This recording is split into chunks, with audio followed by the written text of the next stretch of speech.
Alors, bonjour professeur Felicity Bodenstein.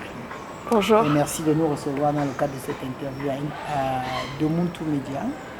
Et donc nous sommes là dans le cadre d'un colloque sur le retour des choses.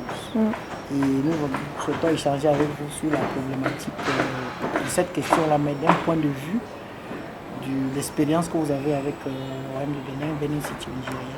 Et donc pour commencer cet entretien, on aimerait que vous dites à nos téléspectateurs qui vous êtes et où vous travaillez. Alors, donc, je travaille aujourd'hui à Sorbonne Université où j'enseigne l'histoire du patrimoine. Et actuellement, je travaille aussi au musée du Quai Branly à Paris, qui a au jour d'aujourd'hui à peu près 50 objets de Benin City dans ses collections. Et donc actuellement, je fais le travail de provenance sur ces objets. C'est quoi le travail de provenance? Alors, le travail de provenance, c'est un terme dont on peut discuter. C'est pas forcément un terme que j'aime beaucoup. En fait, en Europe, quand on a envie de montrer la valeur d'un objet, on fait un type de travail très spécifique, c'est un travail historique, où on montre la chaîne des propriétaires, des gens qui ont été propriétaires d'un objet. Donc on remonte dans les archives et on prouve en fait d'où vient l'objet. Donc souvent, c'est un travail qu'on fait pour authentifier un objet, pour dire qu'il est vraiment ancien, ou pour lui donner de la valeur, parce que quand un objet a été la propriété, admettons, de Picasso, qui avait des bronzes de Benin City par exemple, ça lui donne plus de valeur. Mais actuellement, on fait aussi ce travail pour démontrer, par exemple, que certains objets sont arrivés en France, ou en Europe en tout cas, en l'occurrence par rapport aux objets de Benin City, en raison de l'invasion de la ville en 1897. Parce qu'autrement, quand on va faire, par exemple, une négociation de restitution, certaines personnes par le passé, et continuent encore à le dire, on ne sait pas, peut-être que cet objet n'a pas été pillé, qu'est-ce qu'il prouve, ou peut-être qu'il a pu quitter la ville après, parce qu'il y a des gens qui après ont vendu des objets ou ont voulu s'en dessaisir. Donc en tant que musée, rien ne prouve que voilà, on a affaire à un objet pillé. Donc le travail de provenance, dans ce cadre-là, est une recherche de preuves en fait, comme on le fait aussi beaucoup par rapport à d'autres prises de guerre et comme on l'a surtout fait par rapport aux objets saisis pendant la Deuxième Guerre mondiale. Ok, mais rapidement on a envie de demander comment les objets de Benin City, qui est dans un état qui a été colonisé par l'Angleterre, se retrouvent en France. En France. Alors c'est pour faire court, parce que c'est une histoire très complexe, la ville est envahie en 1897, en février 1997, par les forces navales britanniques pour créer une route commerciale. Ils veulent en fait avoir accès au commerce par le territoire de l'Oba de Bénin, qui leur bloque l'accès. C'est des histoires de commerce en fait et de liberté de mouvement des biens. Et dans l'esprit de liberté des mouvements des biens, ils prennent tous les objets qu'il y a dans la ville et ils en font leur propriété. Ils les saisissent, comme ils le disent eux-mêmes, comme une propriété. Donc l'ensemble des biens qui se trouvent dans les parties sacrées de la cour, les autels notamment des ancêtres, les objets rituels, etc., tout cet ensemble-là, dans son intégralité, est saisi. Aujourd'hui, on estime, on a dans la base de données et le site web que je co-dirige qui s'appelle Digital Benin, que vous pouvez aller... Digital Benin, c'est très facile .org à trouver en ligne, un mot, .org. On a maintenant plus de 5000 objets. Certains sont peut-être plus récents, donc pas forcément... de cette razzia-là. De cette razzia-là, mais la grande majorité l'est. Et donc, ils l'ont emporté avec eux dans leur bagage comme personnel, comme leur cadeau, leur prize, leur spoliation. Ensuite, ils les ont vendus à des marchands. Et au tout début, il n'y en a que très peu qui arrivent en France parce que les Français n'investissent pas beaucoup d'argent dans ce genre d'objets. Mais les Allemands, oui. Et les Allemands ont massivement acheté. C'est pour ça qu'il y a beaucoup plus d'objets aujourd'hui en Allemagne. Et c'est pour ça aussi que l'Allemagne est actuellement en train de rentrer dans ce processus de négociation à grande échelle parce qu'ils ont plus de 1000 objets. Alors sur les 5000 voilà, sur les 5000, ce qui est quand même une quantité énorme, plus que la Grande-Bretagne même, parce qu'ils ont plus acheté. Voilà. Et donc, qu'est-ce qui vous amène donc à vous jeter sur la trace donc, de cette spoliation particulière et pas une autre? Alors, ça, c'était, au départ, c'était vraiment un sujet, moi je voulais comprendre qu'est-ce qui fait changer les musées. Qu'est-ce qui va transformer un musée? Quelles sont les questions qui l'obligent à se mettre en question? Et pour moi, les objets de Benin City en 2015, personne ne parlait trop de la restitution. Mais je me disais quand même que quand tu mets en scène des objets comme ça, tu dois quand même au moins raconter cette histoire. Au moins sur la trace. Au moins être sur la trace, voilà. Et c'était un bon objet de comparaison. J'avoue qu'au départ, j'étais très loin de... C'était très loin pour moi, c'était quelque chose de très intellectuel. Voilà. Je voulais tout simplement voir comment... Pour retracer le chemin parcouru par... Non, mais est-ce que les musées, surtout, est-ce qu'ils sont honnêtes par rapport à cette histoire? Quelles sont les histoires qu'ils omettent? Parce qu'on va y Qu'est-ce qu'ils ne racontent pas? Ouais. Voilà, donc je voulais comprendre quels musées sont capables de dire ce qui s'est passé et quels musées préfèrent le taire. Et c'est globalement les grands musées les plus importants qui taisaient la question. Oui, avant qu'on arrive à la problématique des discours des musées sur les objets, il y a d'abord la problématique de l'acquisition. Oui. Comment, sur les objets du Bénin, enfin du Nigeria, Benin City, parce que Bénin, on peut confondre avec le Bénin. Mais oui, c'est bien de le... sont arrivés dans la collection, dans les collections, par exemple de Quai Branly. Alors pour le Quai Branly, pendant la période coloniale, ils arrivent uniquement par don, parce que le musée n'a pas assez... Enfin, c'est pas au Quai Branly d'ailleurs, c'est les musées qui existaient avant le Quai Branly. Donc c'est des musées de l'homme et voilà, c'est essentiellement le musée de l'homme et le Louvre qui va en acheter un en 1900. C'est la seule acquisition et les autres vont être des dons ou des échanges avec le British Museum. Et à partir de 1960, donc ils en acquièrent très peu, parce que voilà. À partir de 1960, c'est la période des indépendances, et les musées français se disent, bah maintenant on a que des collections de nos colonies, mais on n'a pas les collections des colonies des autres. Et donc pour rééquilibrer les collections, ils vont se mettre à acheter. Et sur le marché de l'art, ces objets circulent encore, parce qu'il y en avait des milliers, et donc ils peuvent en acheter dans les années 60, 70. Et la dernière acquisition se fait en 2006, et la dernière donation d'un objet de Benin City se fera en 2018. Voilà.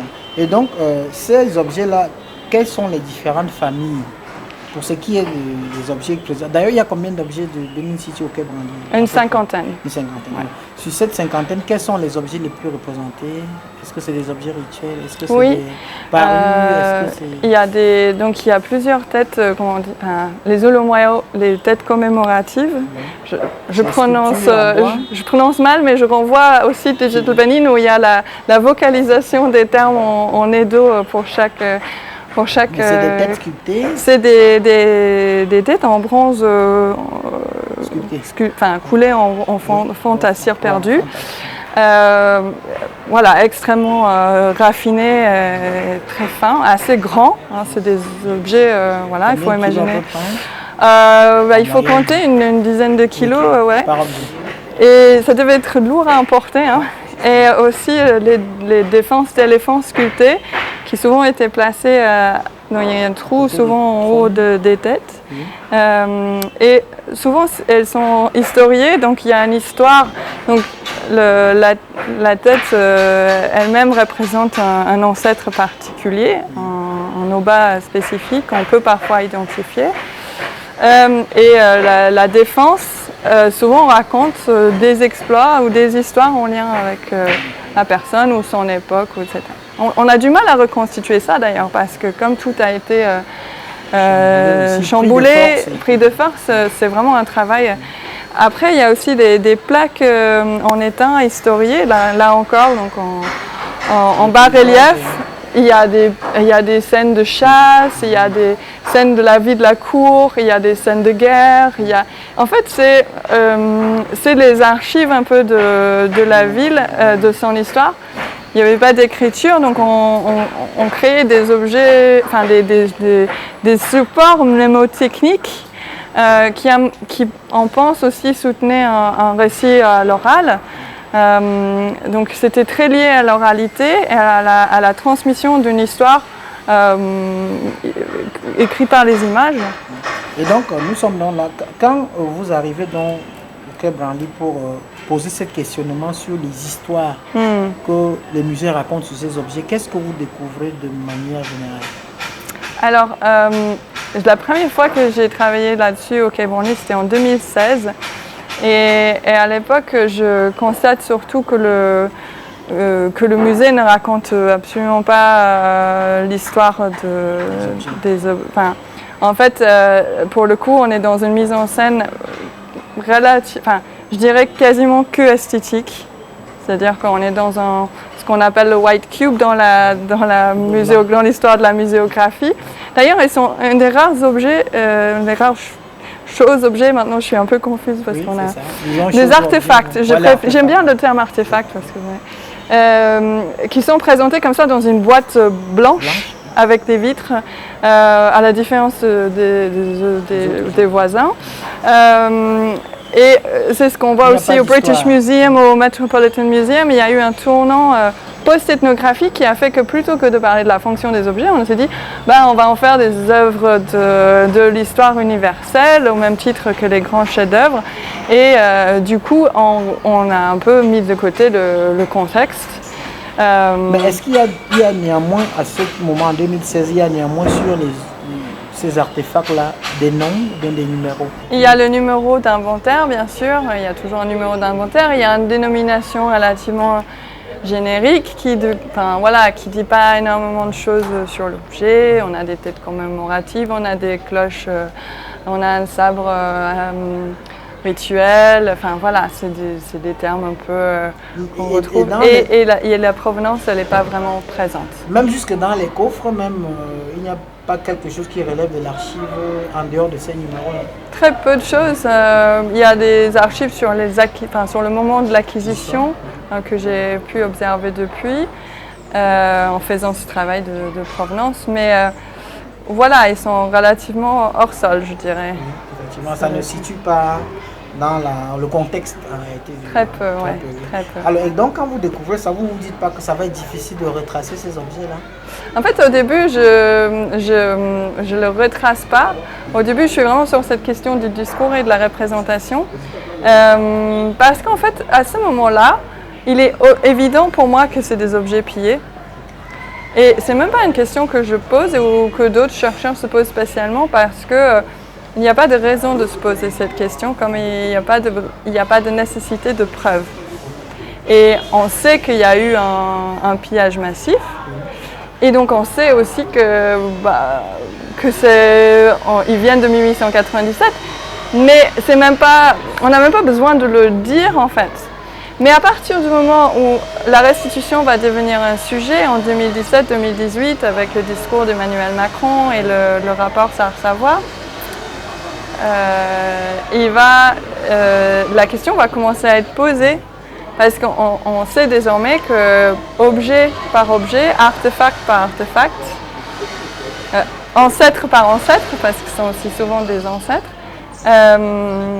on sait que il va falloir pouvoir prouver. Oui, pouvoir prouver. Et donc on commence à faire ce travail à ce moment-là. Voilà. Et alors, à quel moment interviennent les communautés? Alors, en Europe, les communautés sont intervenues, en tout cas les représentants de la cour de l'Aubin ont été très actifs depuis les années 30, mais surtout dans les années 90, il va y avoir une synergie entre les activistes en Grande-Bretagne et les membres de la cour de Venice City. Oui, je dis au niveau du Quai Branly, est-ce qu'il y a un moment où les communautés interviennent? Non. Assez peu parce que c'est une petite collection qui n'a pas une très grande diaspora du Nigeria en France. Et donc c'est plutôt en Allemagne que j'ai pu observer ça un peu.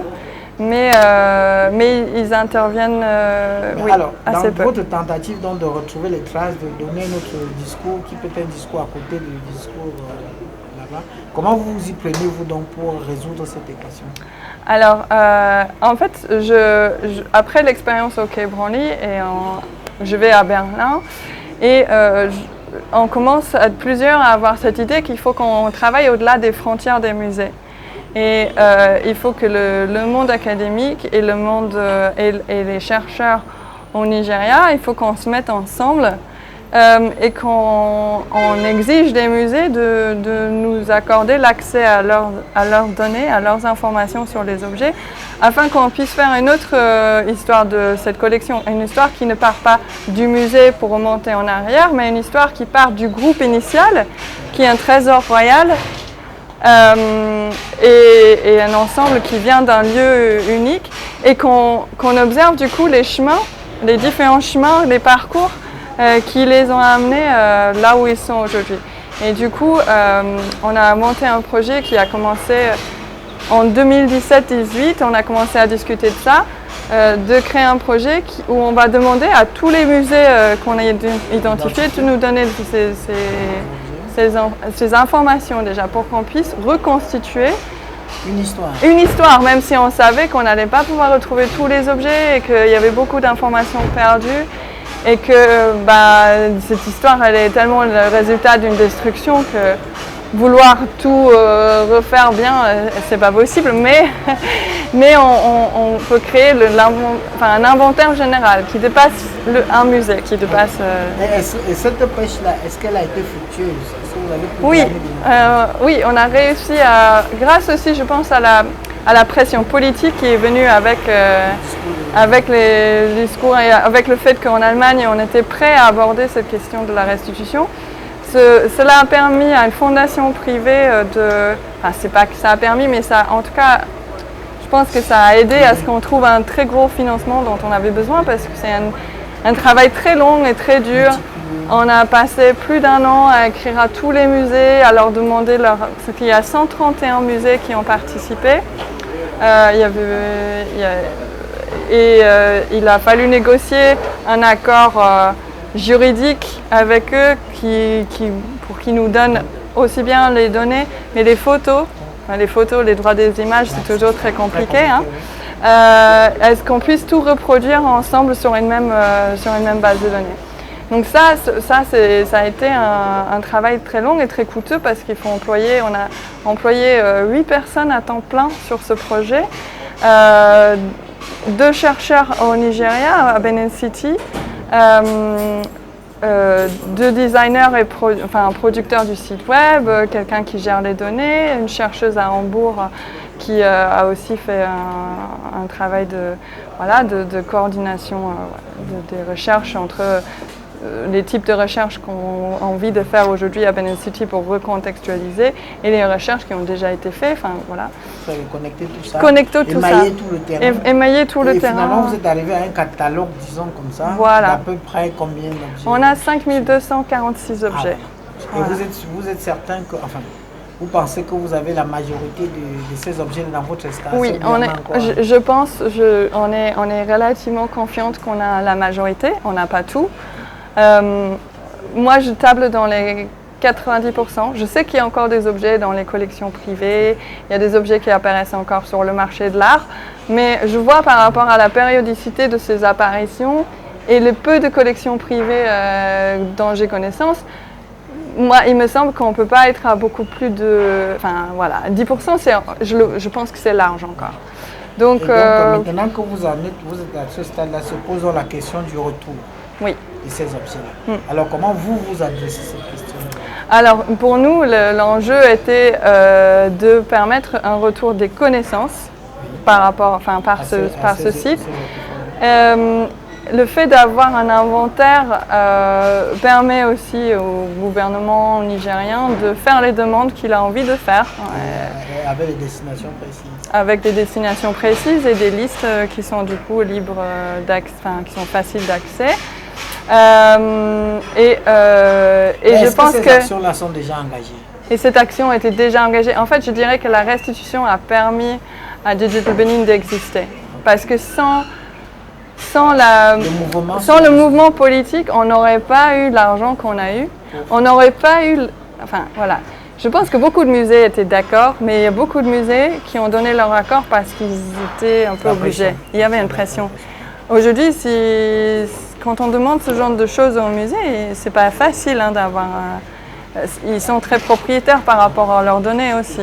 Bon, alors, Donc c'était un mélange, hein. Je pense que la restitution était en train de se faire, le projet était en train de se faire et on a... balancer un peu les deux parallèlement. Ouais, parce qu'en fait il faut les deux et je crois aussi qu'aujourd'hui les initiatives, il faut des initiatives autour des savoirs en lien avec les objets parce qu'on va aussi réécrire, et c'est pas que qui vont revenir ou qui vont être restitués, on va réécrire la manière de les penser, donc il faut qu'on les connaisse, il faut qu'on les recense et il faut inventer des nouveaux récits. À ce jour, pour vous avancer par rapport à des restitutions concrètes?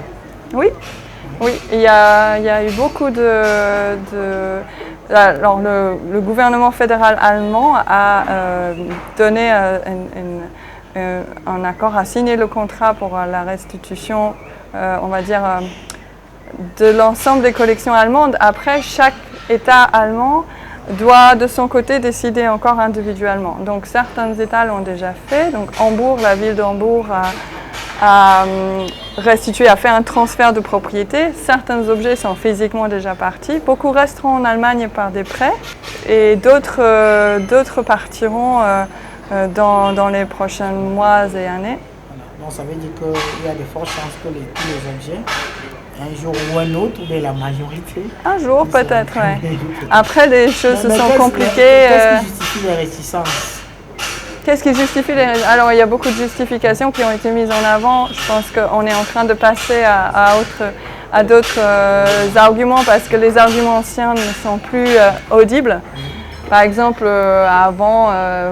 avant qu'on entame vraiment le dialogue, il y avait notamment cette rengaine qu'il n'y avait pas de musée adapté au Nigeria pour les recevoir ou qu'on ne les avait jamais demandés ou que sais-je. Enfin, il y a beaucoup d'arguments un peu comme ça qui sont revenus. Donc maintenant, quels sont les nouveaux arguments d'aujourd'hui pour freiner? Les nouveaux arguments aujourd'hui, alors le grand argument qui a été mis en avant maintenant en Allemagne pour dire que c'est une sorte de... On a même entendu le mot de fiasco, a été que en mars, là, le président Buhari a transféré la propriété parce qu'ils ont été rendus à l'État. Oui, nigérien. Et il a transféré la propriété à Loba Eredwaya 2 de Benin City. Et Loba, c'est le roi. C'est le roi, voilà. Sauf qu'en Europe, il est compris comme une personne privée et comme une collection privée, donc ils sont là. Mais maintenant, on va privatiser ces objets. Sans comprendre qu'en fait, Loba, c'est une institution, c'est pas une personne privée. Et que de toute façon, on avait prévu dès le départ que le musée qui montrerait ces objets sera probablement situé à la cour royale. Donc, bon, après, c'est une question qui est compliquée en Europe. Il y a encore cette volonté de dire que maintenant ce sont des objets de musée, ce sont des objets patrimoniaux, ce sont des objets déjà. Et on ne comprend pas forcément cette question d'objets ou de biens chargés, déchargés. C'est pour ça que j'ai essayé de proposer le terme de relique, parce que ça c'est un terme que mes collègues ils comprennent bien. Ils comprennent que les gens ont besoin de récupérer leurs reliques, leurs ancêtres. Et je me suis un peu perdue. Non, c'était sur les nouveaux arguments. Oui, les nouveaux arguments. Cet argument-là, qu'on va privatiser les objets ou les choses et qui vont disparaître de la circulation, qui vont peut-être être revendus sur le marché de l'art. Est-ce qu'il n'y a pas aussi problématique, un argument qui est développé sur l'aspect marchand? Oui. Parce que l'exposition suppose contribution pour regarder, etc. Est-ce qu'il n'y a pas aussi un argument qui est arrivé de ce côté-là? Parce que j'imagine que s'il y a une institution qui perd ces objets-là, qui attire du monde, qui donne de l'argent, ça peut aussi être problématique pour cette question de se débarrasser Alors, c'est sûr que certains musées, mais ils ne le diront jamais comme ça. Ce n'est pas un argument qu'on ferait de cette manière-là. Et à vrai dire, bon, c'est pas, le problème n'est pas... Parce que il y a des musées qui ont restitué et qui en fait ont réussi à à même augmenter leurs visiteurs parce qu'ils ont fait de la restitution une histoire à raconter. Ah, ok. Et ça a attiré Et ça attire aussi des gens et aussi dans la plupart des cas, en tout cas pour Benin City, il y a une négociation qui fait que certains objets resteront, Voilà. qui seront prêtés. Donc, voilà. Aujourd'hui, sur la problématique de Benin City, vous en avez sûrement déjà fait le tour ou il reste plus grand chose à faire à votre niveau?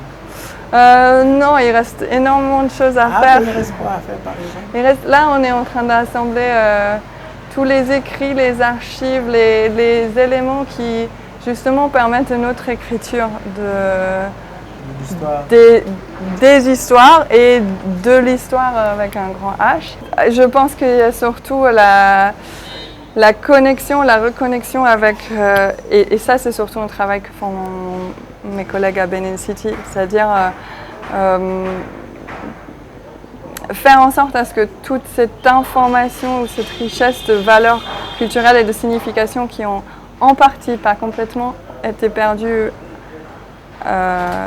avec 1897, est-ce qu'on puisse éventuellement recoller quelques morceaux, je pense. Les Allemands disent Versöhnung, réconciliation. Ouais, il y a aussi une part de ça. Mais voilà. Mais à votre niveau, comment à mon niveau, moi de ce côté-là, je reste plutôt sur ce que ça a signifié pour les institutions en Europe, ce qui signifiera pour les institutions de rendre ces objets et comment nous, on va continuer à raconter et à maintenir une visibilité de la culture de Benin City qui fait aussi partie de choses à savoir dans le monde. Hein, et donc, c'est le fait de travailler à construire des récits ensemble qui change. Que ça soit plus un travail un récit partagé, pas un récit universaliste raconté par un sens unique raconté par le musée, mais un récit qu'on désormais on raconte ensemble. Vous écoutez, c'est une aventure fantastique. Depuis 2016 quand même. Ouais, 2015, 2016. Ouais. Ok, merci beaucoup. Merci.